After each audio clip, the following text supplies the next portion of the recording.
What's up guys, my name is Josh and welcome to another review. This one's actually going to be a speaker review. I don't generally review speakers, which is actually a slight disclaimer for this review, which is that I don't review a lot of speakers. I'm not extremely well versed in what is going to be this thing's competition, so take everything I say with a grain of salt. You may want to check out other reviewers and just kind of, I wouldn't use mine as a final decision, but if you do use mine as kind of like a final say, if you trust my opinion enough, there is going to be a link where you can check these out down below. Now I'm going to list them pretty much only locally in the Seattle area, so if you're in there, check that out. I'm probably not going to ship them unless you really want to pay shipping, and then you can email me, but shipping is going to cost like a quarter of what this thing's worth, so it may not be worth it. But that being said, let's go ahead and jump into the review of the JBL Massdrop 30Xs. So first of all, what are these? Well, the 30Xs are just the 305s, and they're basically kind of rebranded and repainted and sold on Massdrop. They are a self-powered studio monitor, although you can use these for music. They're definitely good for music, but they are a self-described studio monitor. They have a 1-inch tweeter and a 5-inch woofer.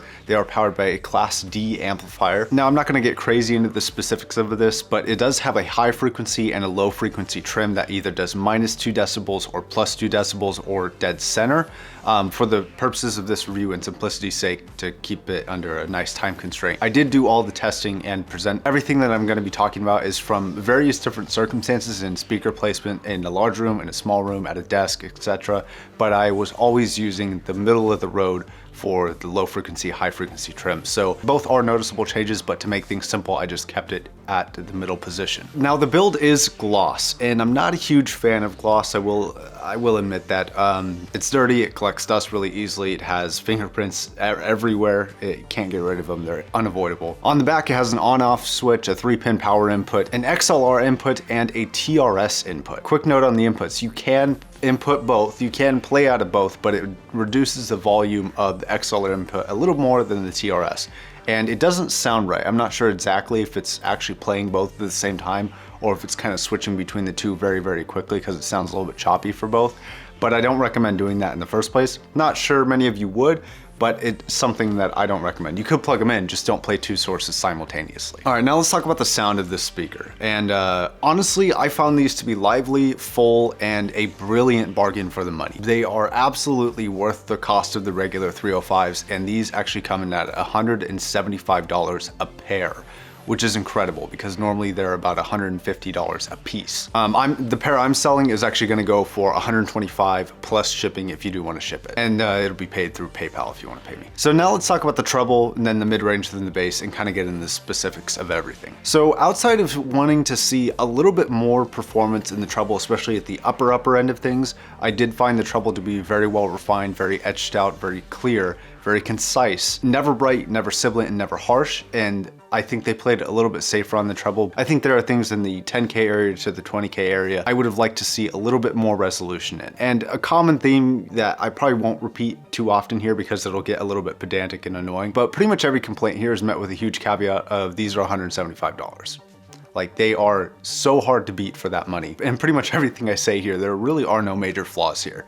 I don't have really anything that was problematic except for the gloss. The gloss is really the thing I hate most. So mid-range is just gonna be solid. There's no dips or high points that I can perceive that are seriously meaningful, and nothing really screamed or recessed far away from me. It doesn't have like a mid-range hump or anything. It seems very somewhat even across the board, except for when you get into the very high end. But regarding mid-range, no complaints from me. And this actually brings me to vocals. So vocals are incredibly clear, rich, and precise. Very smooth while also maintaining a fair bit of texture behind them. The vocals I found were very, very enjoyable. However, there was one issue, and this is kind of an issue with the general Soundstage that I'll kind of expand on more in a second, but vocals didn't really have that much depth to them. I felt like even the Vanuatu T0s have more depth, which is surprising given the speaker size. But even in optimal placement with good acoustics, I wasn't able to get this great kind of holographic sound that I would really, really look for. It wasn't horrible, and again, for the cost, it's very, very good, but if I was going to nitpick it outside of cost, I would say that the Soundstage and specifically the vocals didn't have a lot of holographic features to them, and it seemed very compressed in terms of depth. Now, two somewhat complaints on the vocals is I would have liked to see a little bit more isolation there. I understand that's difficult to do without totally emphasizing the mid-range and the purpose of a studio monitor monitor is to be as even as possible across the entire board. So I understand that that's hard to do, but that does lend itself to a little bit less enjoyment for vocals and a little bit more accuracy. You may be into that, but if you're using these for like a front room for movies or something like that, the background sounds can often come to the foreground a little much and a little bit more than maybe you would like, especially in a dialogue scene or if you listen to really heavy vocal music. Now the bass response. The bass response it's acceptable, it's good. You know, it's a 5-inch woofer, it's able to move a decent amount of air, especially if you're gonna mess with those low frequency trims. I would say at a desk, it's a perfect amount. Like a large desk in a medium-sized room, it's a great amount of bass. It's not too much, it's not boomy or overemphasized or flooding anywhere into the other range. But in a big room, like in your front room, I would look at adding a subwoofer if you can. The bass is neutral, it's clean, but like I said, it does roll off about like 70 to 80 hertz, and then it kind of has bass sort of down to like 50, and then it's pretty much non-existent after that.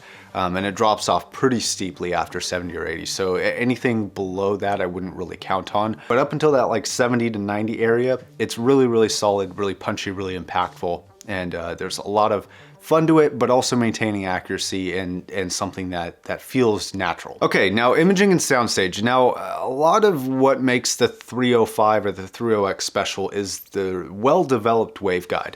Now, this waveguide is good and bad. It's good if you are using it properly and bad if you are misusing it. Because of the waveguide and how it kind of emphasizes the direction of sound no matter where you're coming from. If you're perfectly placed in that waveguide's like frontal position, then everything sounds crystal clear and pristine and awesome. However, significantly more so than other speakers that I have tried that don't really have as significant of waveguides, if you move either left or right, or if you're sitting on a couch in the front room on the left or the right, you know, with your family or anything, the directionality of the sound and the imaging of the sound, the center, drastically changes, more so than most other speakers. And just for whatever reason, if you're slightly off center, the center image is very far off, more so than other speakers placed in the exact same position. Now, like I said, it doesn't have extreme depth, and due to the soundstage, which is great between the speakers. It has awesome soundstage between the speakers, and a little bit far back. There's not a great amount of depth to it, but it isn't bad. If I had to put like a foot amount to where I was perceiving that the soundstage was coming from, it's like 3 to 5 feet of soundstage, so pretty tight, but not horrible, but not the best either. And one thing this is not able to do is actually shoot sounds off of where the speaker is actually placed. There are a few speakers that I've tried. The K-Bosses are one of them, and the T-Zeros are actually one of them too, where, you know, sounds coming from the left or the right can actually go beyond the actual physical placement in terms of sound. And I don't know what it is that would cause it to do this, but these pretty much stay within their maximum range of where they're actually physically placed. And because of this, and because of the lack of serious depth in the soundstage, I could never get these speakers to sound huge. But tracks like Roseanne from Toto, or Fighting the Uruk-hai from Lord of the Rings soundtrack, Fellowship of the Ring. Basically, these large symphony tracks just could not feel large to me. No matter how much I cranked up the volume, they just never felt huge. Part of me is like, okay, well, they're not really made to do that. I do understand that, and that's a totally valid argument, to be honest. They aren't made to do that. But it was just something that if I was really critical of it, I just wish that it was something that it did a little bit better, to where it just could sound larger. It sounds very clear, it sounds very pristine, checks all the boxes, but it just doesn't sound huge. All right, my conclusion, and then the 3 things that I like and the 3 things I wish I could change for this. My conclusion is that they are 100% worth it. Honestly, for the price of $175 a pair, they are an absolute steal. Even with the gloss, unless you don't want to deal with that and you want to spend 125 extra bucks to get the non-gloss version, I will leave a link to that down below because I think that's worth it. If you're on a budget, these are great. Super awesome. Great overall even performance. Like, there really is no harsh or serious complaints I have with this speaker in terms of its performance. 3 things I like about it are the clarity and the detail. Everywhere in the range, everything feels clear and refined.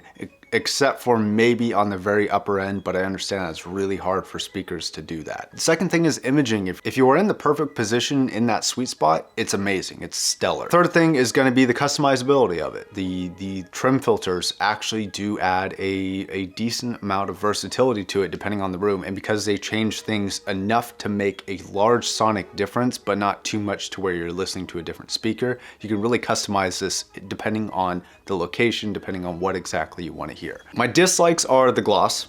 I have to bring that one up. That might even count for 1.5. The sub bass, actually, I wish was a little bit more. I mean, you're not talking about the largest cabinet in the world, but it is a big enough cabinet to produce a decent amount of sub bass, and you are working with a 5-inch woofer. That is more than enough. The K-Bosses went lower with, I think that's like either a 3 or a 3.5. And I would have liked to see a tad bit more performance there, but that's kind of what the trim filters are for. But even with the trim filters, it really didn't go much below 70. And then the third and final thing that I would have liked to see a little bit more of is just a tad bit more vocal isolation. Just a little bit more forward with the vocals and a little bit better separation from the background. But that's gonna feed into that more musical side rather than the technical side of things, and that's not really what they're made for. So it's a slightly self-defeating statement because it would defeat the purpose of them. But in a perfect world, that's kind of what I wish was a little bit better. All right, guys, my overall score for this, excluding the gloss, because that's at least we're taking off 5 points, but I can't give these a 5 out of 10. This is gonna be a 10 out of 10 product. For $175, or I think you can buy these piece by piece, maybe not. I think you may have to buy a pair, but either way, they're basically the cost of a single one anyways. So for 175 bucks, they are magnificent. All right, guys, thank you very much for watching. These were sent by a patron of mine. I'm selling them for him. And like I said, if you're interested, check the description. And if you're interested in joining the Patreon to support what I do on this channel, there is also a link for that down below. I'll catch you in the next video. Subscribe if you're not. I do new videos every single day. Peace out.